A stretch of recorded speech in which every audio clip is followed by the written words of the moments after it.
Have y'all heard Tennessee's first state capitol building was once accidentally sold at auction for $10? Coming at you. Howdy, folks. Did y'all know that on this day in 1843, Tennessee's original state capitol building in Knoxville was accidentally sold at a county auction? True story. The county clerk, one Elijah Smithfield, mistakenly listed the old stone government building on Main Street among the properties being auctioned for unpaid taxes.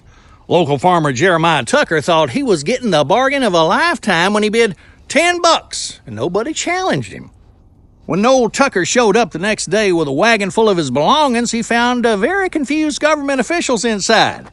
After much debate and a hastily called emergency session, the state legislature had to officially buy back their own building for $100, giving old Jeremiah a tidy 900% profit. To this very day, the deed transfer records in Knox County have a special little footnote about the great capital mishap of 1843.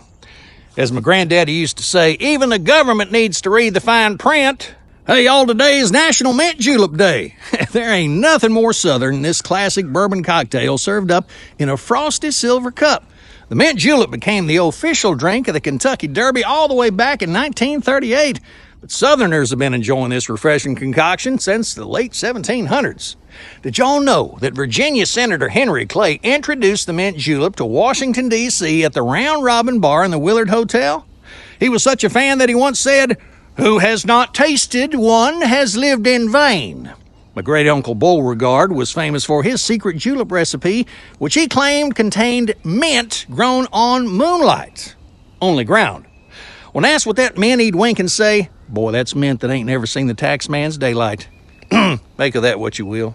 But here's some wisdom today from the good book. Ecclesiastes 3:1 says, "To everything there is a season, and a time to every purpose under heaven."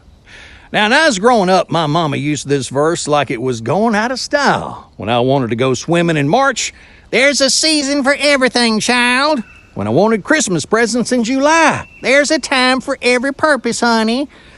Now, of course, down here in the South, we sometimes only have two seasons, hot and hotter. My daddy used to joke that in Mississippi there's a time to sweat and time to sweat more. But the good book reminds us that the Lord has a perfect timing for everything in our lives, even if our weather doesn't always cooperate. Folks, this weekend is Memorial Day, and the Sweetwater Annual Memorial Day Parade has announced a mighty interesting theme: patriotic pets. Last year, old man Henderson's blue tick hound got so excited during the national anthem that it howled along for the entire song. Henderson claimed his dog was actually a retired military canine, but everybody knew old Buster had never left the county. When questioned, Henderson said, "Well, he guards our American soil every day, don't he?" Can't argue with that patriotic logic. This year, they're asking folks not to bring chickens after last year's great poultry escape of 2024. Apparently, freedom means different things to different birds. Hey, did y'all know that on this day in 1982, the #1 country song was "Always on My Mind" by Willie Nelson? That beautiful tune about regret and love has been touching hearts for over 4 decades. Maybe I didn't love you quite as often as I could have. Maybe I didn't treat you quite as good as I should have. If I made you feel second best, you did. Girl, I'm sorry I was blind. You were always on my mind. You were always on my mind. And that's all for today's Have Y'all Heard, because now y'all have. Leave a comment if you're smart or smiling or hungry. Until next time, later taters.